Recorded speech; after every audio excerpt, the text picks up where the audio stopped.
Eu gostaria de convidar você a abrir a Bíblia que você trouxe. Ageu capítulo 2.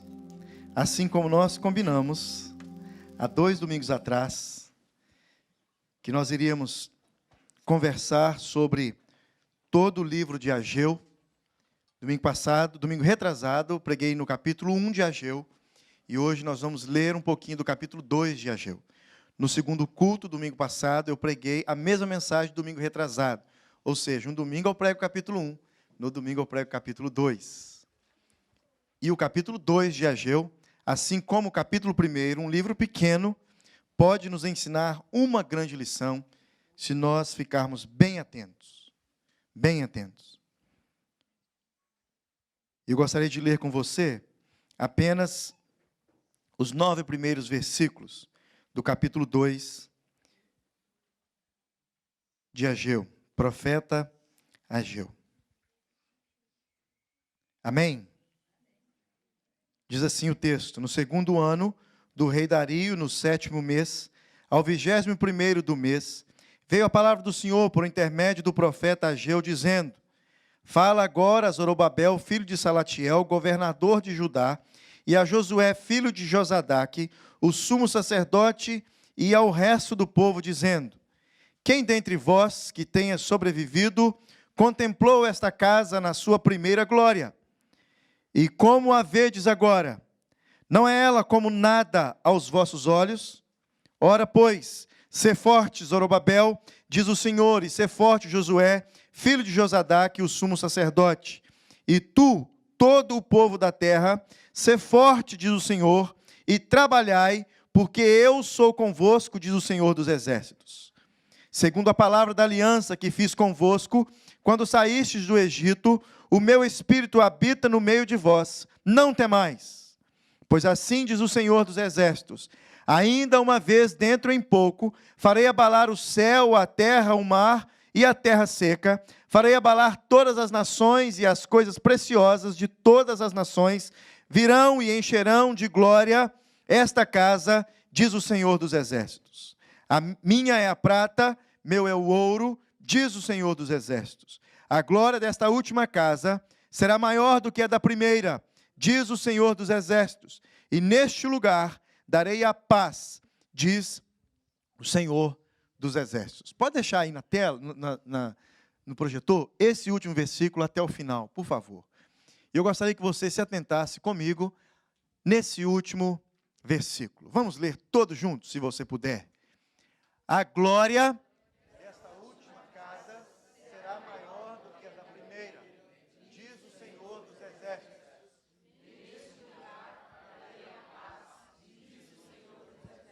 Amém, amém. O livro de Ageu é um livro muito especial, porque Ageu deixou para mim e para você datas específicas de quando ele começou a profetizar e datas específicas de quando o povo começou a obedecer à profecia de Ageu, aquilo que Deus havia enviado Ageu a fazer. Então, cerca de 30 dias depois, pouco mais de um mês depois, que Ageu havia profetizado pela primeira vez a respeito de recomeçar de novo a construção do templo. Você lembra o capítulo 1 de Ageu? Deus falando para Ageu, para avisar para o povo, para dizer para o povo que era preciso recomeçar a reconstrução do templo. O templo havia sido recomeçado, o povo havia escutado conversa fiada de fora e também de dentro do povo, e eles haviam abandonado a reconstrução do templo durante 16 anos. 16 anos, então, se passaram. Ageu vem e diz: eu vim enviado do Senhor e digo, é tempo de vocês habitarem em casas bonitas, casas bacanas, basements assim, grande, basement fino, casas apaineladas. Ele diz casas apaineladas. É cômico demais o nosso Deus, não é? Segundo o pastor Cláudio Duarte, o Deus é cômico, não é? Aí ele faz piada com a gente, casas apaineladas. Quem vive em casas apaineladas? Nem os 3 porquinhos vivem mais em casas apaineladas. Se for a história dos 3 porquinhos for no século XXI, acabou aquela historinha, Joyce, que os avós contavam para a gente.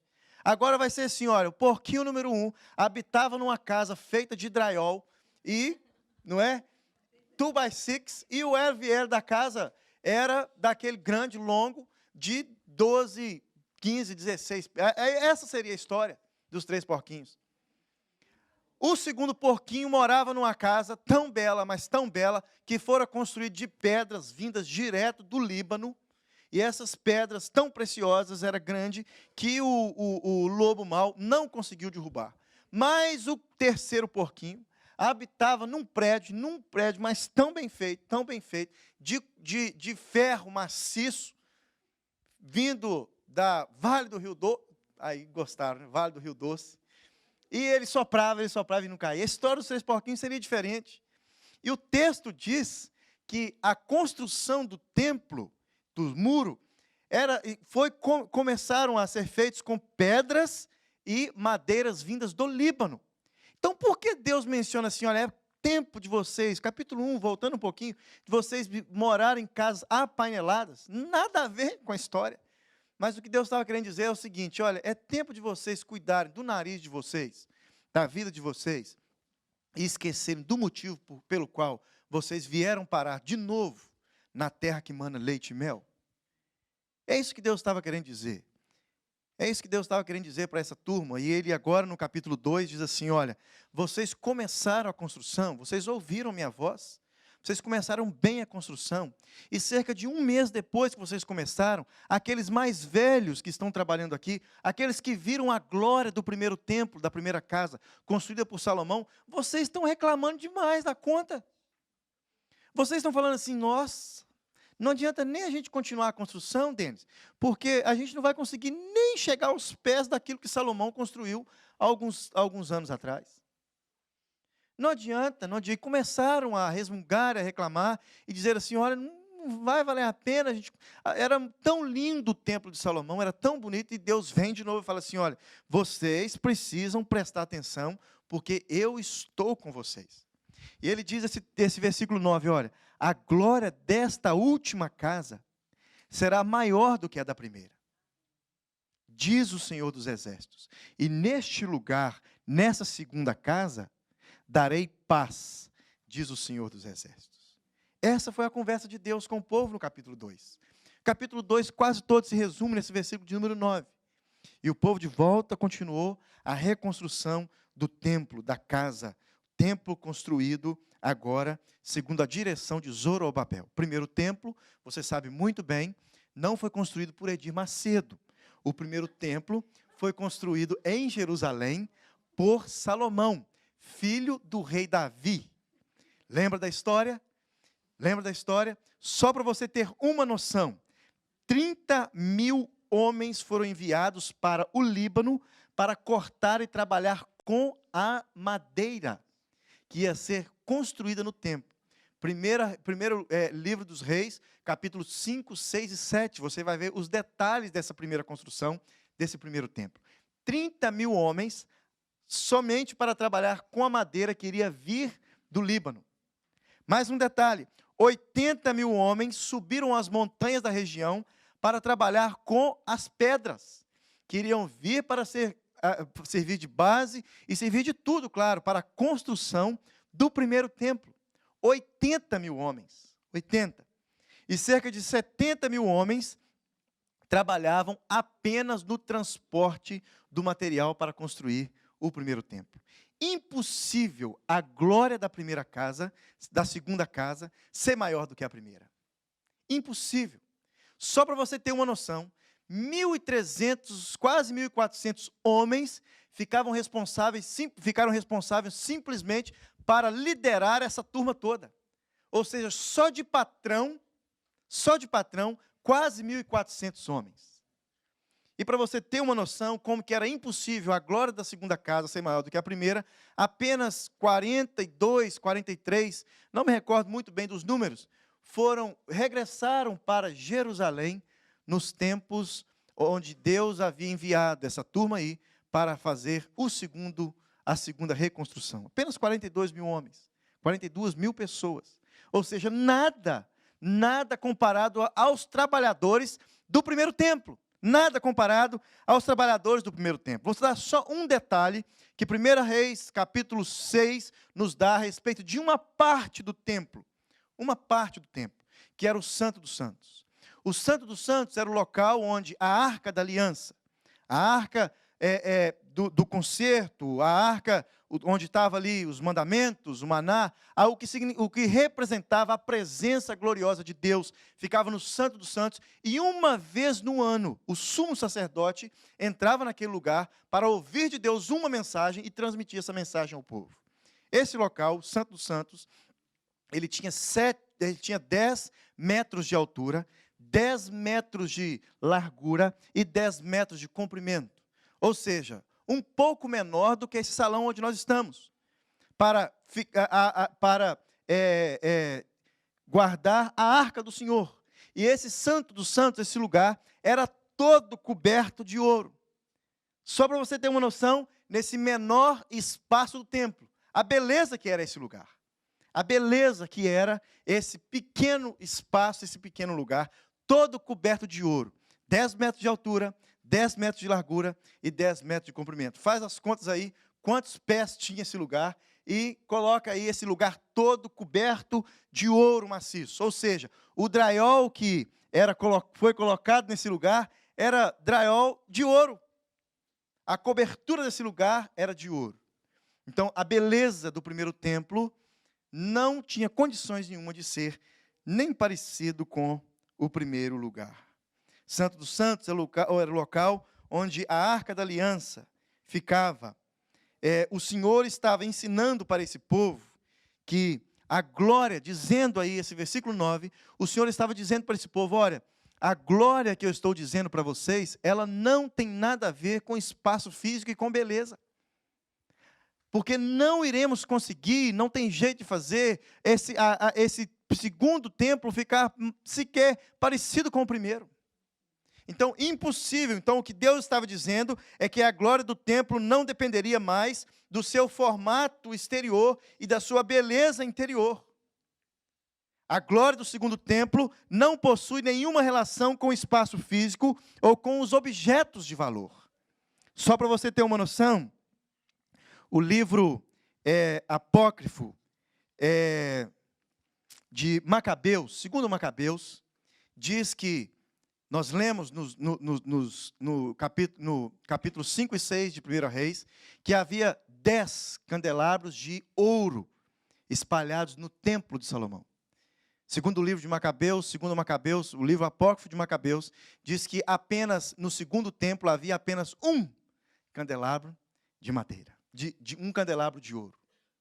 E o livro continua dizendo que as ornamentações, o drywall, se você quiser pensar aí comigo, os detalhes do segundo templo não era mais todos de ouro, e sim apenas de madeira. Olha que diferença grande. Um local revestido de ouro, agora simplesmente revestido de madeira. O acabamento da segunda casa. E olha a beleza da primeira casa, que não se compara à beleza da segunda casa. Salomão, no dia da inauguração, no dia da festa de inauguração, ele mandou sacrificar 120.000 ovelhas. Foram 14 dias de festa.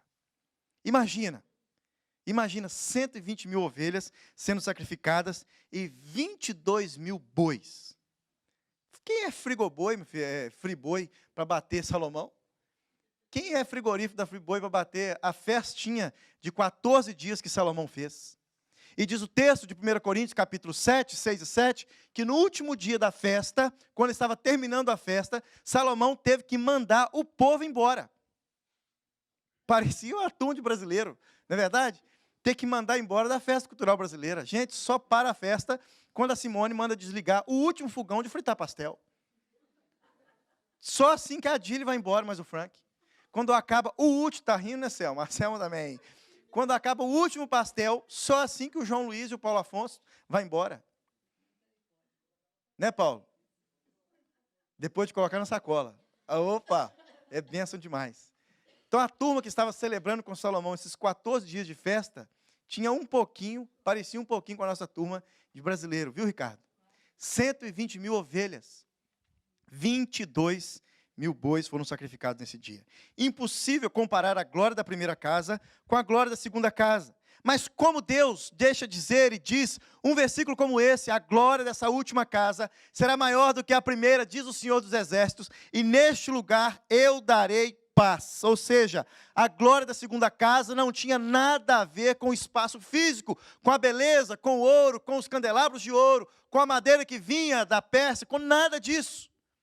A glória da segunda casa tinha tudo a ver com Jesus.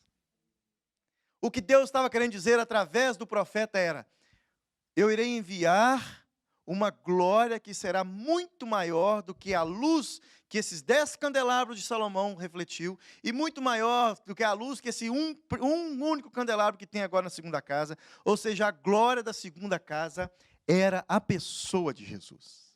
Era impossível ser outra coisa que Deus estaria dizendo. Era impossível ser outra profecia que Deus estava dizendo através do profeta Ageu. Impossível, impossível da beleza que foi o primeiro templo, comparar agora com o segundo templo e dizer que a glória da segunda casa seria maior do que a primeira. O que Deus chama de glória teria que ser muito melhor do que prata e ouro. Essa glória seria maior do que a primeira, verdadeiramente mais gloriosa em todos os aspectos. O mínimo de Cristo tem glória maior que toda a magnificência do primeiro templo construído por Salomão. O mínimo de Cristo tem glória maior do que toda a magnificência construída por Salomão. O mínimo de Cristo. Ou seja, o Senhor Jesus é a glória da segunda casa.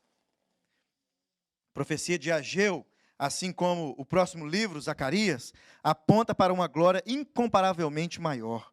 Uma glória que não mais dependeria de templos feitos por mãos de homens, mas agora uma glória vinda enviada do próprio Deus, o seu Filho Jesus. Essa glória muito maior não mais dependeria de candelabros de ouro para fazê-la brilhar, porque essa glória seria a própria luz.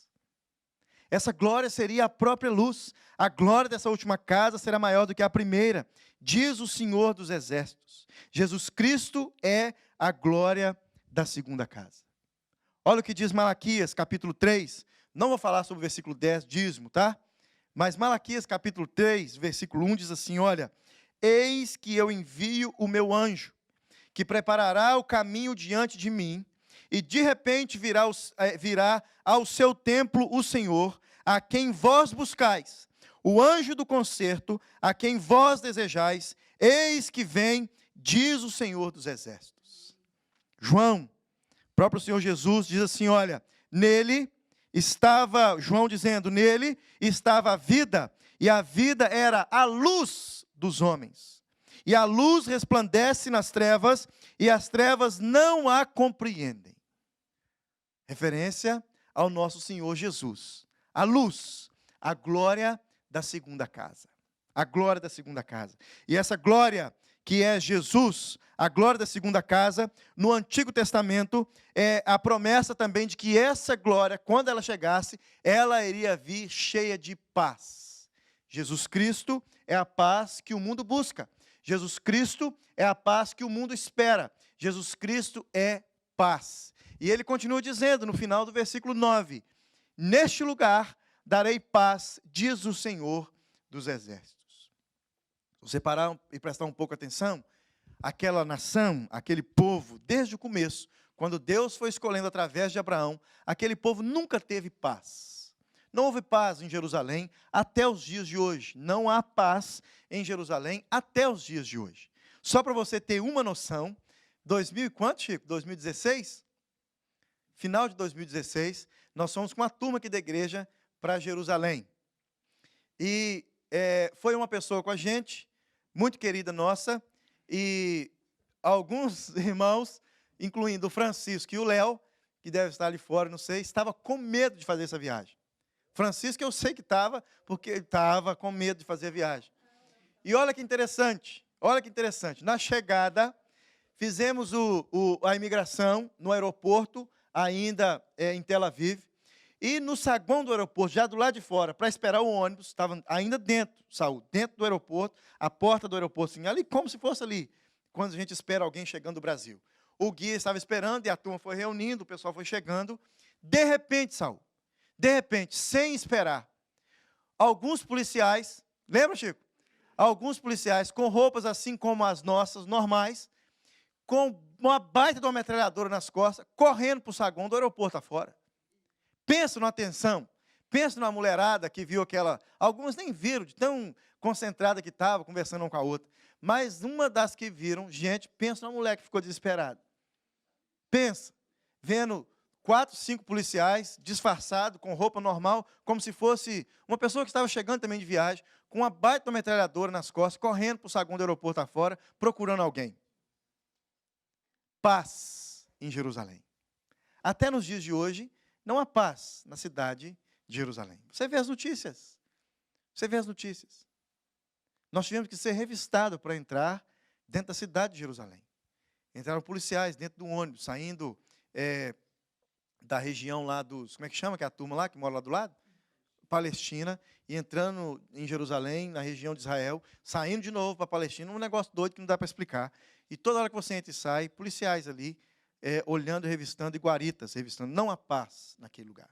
Então, como o Senhor vem e diz que a glória dessa última casa seria maior do que a primeira, e neste lugar darei paz, diz o Senhor dos Exércitos. Alguma coisa Deus quer nos ensinar com isso. Alguma coisa Deus diz, Ele diz em Números capítulo 6, olha, o Senhor te abençoe e te guarde, o Senhor faça resplandecer o rosto sobre ti, e tenha misericórdia de ti, o Senhor sobre ti levante o rosto e te dê paz. Que paz é essa que até hoje não encontraram?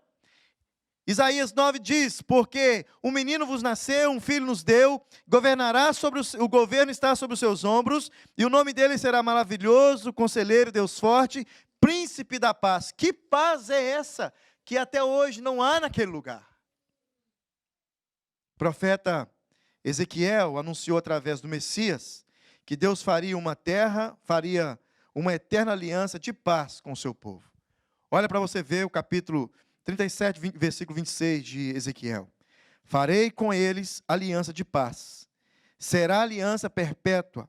Estabelecê-los-ei e os multiplicarei e porei o meu santuário no meio deles para sempre. Para sempre. A glória dessa última casa seria maior do que a primeira. E neste lugar eu darei paz. Foi a partir da cruz que o culto sacrificial feito nos luxuosos templos já não tinha mais valor para o Senhor.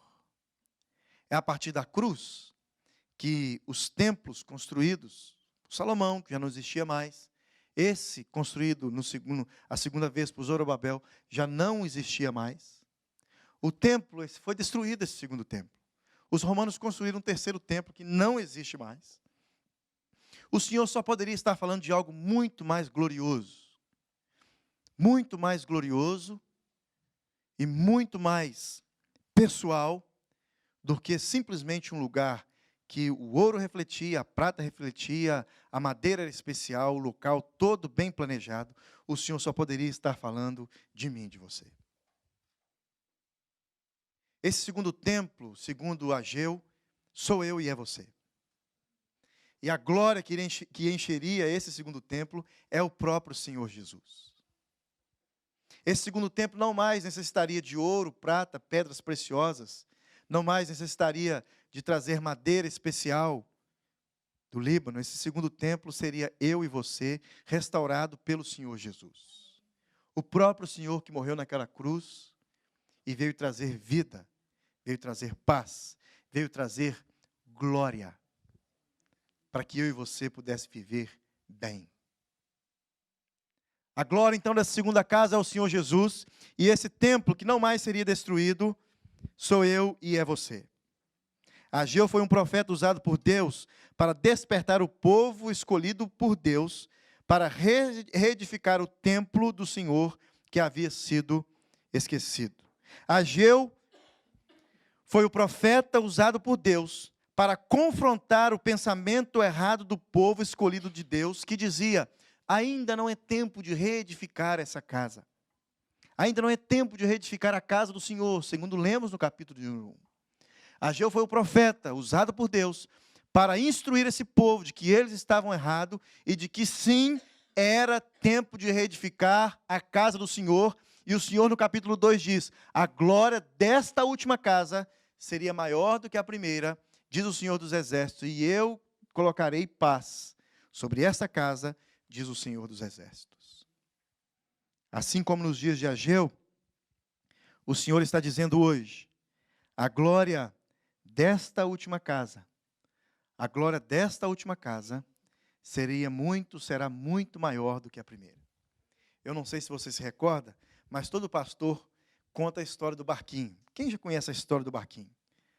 Só Adílio, Paulo Afonso, Zé Raimundo, a história do barquinho. Dona Irene, os mais aí, bacana, né? Não significa que vocês não são bacana, mas os que gostam de navegação. A história do barquinho é a seguinte, diz que um menino, muito esperto, construiu um barquinho. Sabe aqueles barquinhos que nós construímos de papel? Não era daquele. Era aquele que você desmontava, não é? Meu irmão está aqui, vou contar a história e ele vai lembrar. Aqueles barquinhos que nós fazíamos de isopor, homens às vezes fazem mais isso, ou de vidro de água sanitária, lembra aquelas garrafas verdes de água sanitária? E você desmonta água sanitária, que boa, a Sara não sabe? Pensa baixo. Sabe aqueles barquinhos que os meninos constroem, de isopor, de chinelo, e desmonta o carrinho do irmão para pegar o motorzinho que tem no carrinho, para enfiar na traseira do barquinho, fazer uma hélice, já fez isso, Saul? Fazer uma hélicezinha de plástico e colocar o barquinho na caixa d'água. Sabe esses barquinhos que a gente constrói? O menino construiu um barquinho, e o menino fez um barquinho todo bacana, todo bonito, e ele foi para a beirada do rio, soltou o barquinho, o motorzinho do barquinho levou o barquinho para o meio do rio, e o menino perdeu o barquinho. Ele viu o barquinho indo longe, a correnteza do rio, levando o barquinho longe, Ele tentou correr de uma ponte na outra, mas nunca mais achou o seu barquinho. Determinado dia, esse menino passando pela cidade, ele encontrou uma daquelas lojas que vende coisas usadas, antigas. E esse menino vê lá dentro da vitrine, Felipe, o barquinho dele lá dentro da vitrine, sendo vendido. O menino corre em casa, pega um dinheiro, entra até a loja e compra o barquinho de volta. Ele compra o barquinho de volta. E ele sai da loja com o barquinho na sua mão e ele diz assim, olha, barquinho, você é meu 2 vezes. Primeiro porque eu criei você, eu fiz você. Eu sei cada detalhe dessa construção, eu sei de tudo sobre você. E o menino fala assim, olha, você é meu 2 vezes porque agora eu comprei você. Eu criei você, eu perdi, e agora eu comprei você de volta. Ou seja, você é meu 2 vezes. Isso lembra você alguma coisa? Isso lembra alguma coisa? Jesus, a morte de Jesus na cruz. Quem nos criou? Diz a Bíblia que o próprio Senhor Jesus estava na criação e Ele nos criou. E esse Senhor na cruz, um projeto de Deus, esse Senhor na cruz, o nosso Senhor na cruz, Ele nos compra 2 vezes. Ou seja, agora a glória da segunda casa será maior do que a da primeira. Por que a glória da segunda casa será maior do que a da primeira? Porque a primeira casa foi completamente corrompida pelo pecado. A primeira casa, completamente corrompida pelo pecado, o pecado habitando dentro de nós, o pecado nos afastando de Deus, o pecado nos tornando inimigos de Deus. Agora Jesus vem e fala assim, olha, eu te compro, mas eu vou comprar você. Você é meu 2 vezes. Por 2 vezes, você é meu. Resumindo a história, a minha e a sua história. Fomos criados por Deus. Todos nós somos criaturas dele. O pecado fez separação entre Deus e os homens. Deus, através de seu Filho Jesus, trouxe de volta reconciliação. Jesus pagou na cruz uma dívida e nos comprou. Isaías, profeta Isaías, diz o seguinte no capítulo 53, de 1 a 2. Ele diz, eis que a mão do Senhor não está encolhida para que não vos possa salvar, nem agravado o seu ouvido para não poder ouvir. Mas as vossas iniquidades fazem separação entre vós e o vosso Deus, e os vossos pecados cobrem o seu rosto de vós, para que não os possa ouvir. É como se Deus estivesse dizendo: chegou o tempo de restaurarmos a casa do Senhor. Somos essa segunda casa. A glória desta última casa será maior do que a da primeira, diz o Senhor dos Exércitos. E neste lugar darei a paz, diz o Senhor dos Exércitos. É como se Deus estivesse dizendo: chegou o tempo de restaurarmos essa segunda casa. Eu tirei vocês das mãos do Egito. Tirei vocês das mãos da Síria. Eu tirei vocês das mãos do inimigo e agora eu levei vocês de volta para a terra que mana leite e mel, para que vocês pudessem restaurar esse templo. E a glória dessa segunda casa, desse segundo templo, será muito maior do que a primeira, do que a do primeiro.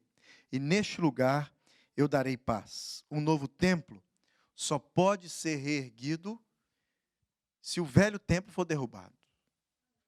E nós lemos nas Escrituras Deus falando, nos instruindo, o próprio Jesus dizendo que nós precisamos nascer de novo. Lembra da história de Jesus com Nicodemos?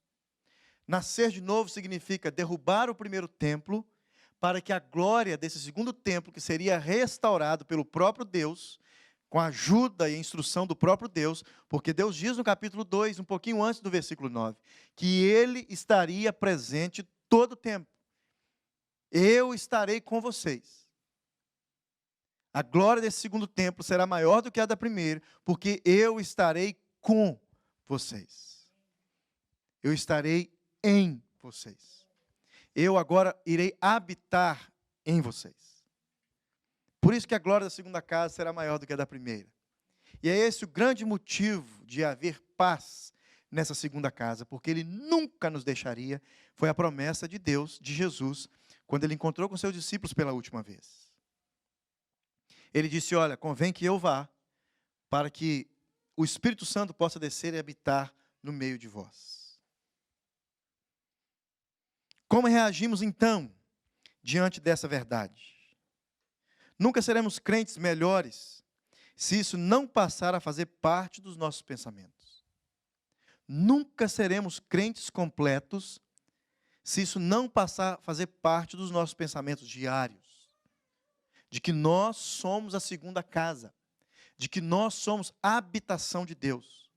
De que nós precisamos sempre estar reparando as brechas, os lugares, as feridas. Nós precisamos estar sempre reparando os lugares onde o inimigo pode tentar entrar para que a glória dessa segunda casa continue brilhando muito mais do que os 10 candelabros de ouro do templo de Salomão. Para que a glória da segunda casa possa continuar brilhando muito mais do que a beleza do Santo dos Santos desse segundo templo construído aí nessa segunda vez. Como reagimos diante dessa verdade? Somos uma casa onde Deus habita. Você e eu éramos templos imperfeitos. Você e eu éramos templos corrompidos. Você e eu éramos templos que refletiam uma glória só para colocar em evidência diante da sociedade. Uma beleza que não poderia ser comparada a outra beleza qualquer. O templo, o primeiro templo. O pecado foi nos consumindo, nos tornamos inimigos de Deus, Romanos 5,10, mas Ele decidiu se reconciliar conosco em Cristo Jesus. Como nós reagimos a essa verdade? Eu gostaria de orar com você. Eu gostaria de orar porque, se nós entendermos essa verdade e pensarmos nisso sempre, de que nós somos essa segunda casa, que Deus diz que seria muito mais gloriosa do que o templo de Salomão, nós passaremos a viver uma vida cristã muito mais proveitosa e muito mais gratificante.